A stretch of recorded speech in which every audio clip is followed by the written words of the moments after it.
Páni, koupelna je naprosto dokonalá. Podívejte, sprcha z kbelíku, a to se mi líbí, deštník nad toaletou v případě, že potřebujete na záchod v bouřce.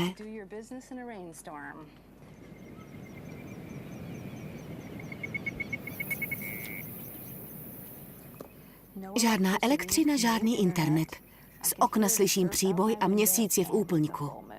Naprostá idylka.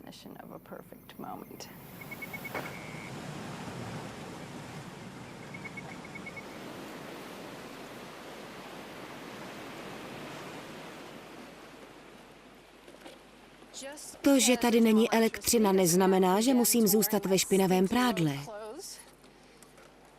Objevila jsem pračku.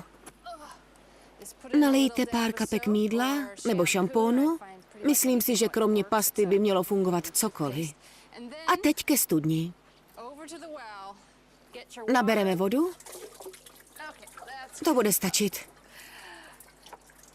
Připadá mi to jako domeček v prérii.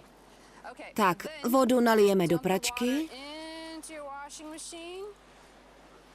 Nastavíme praní.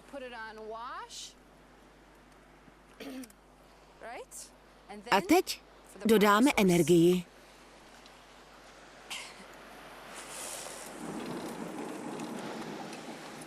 Projedete cyklus praní, máchání, ždímání a mezitím si vychutnáváte krásný výhled.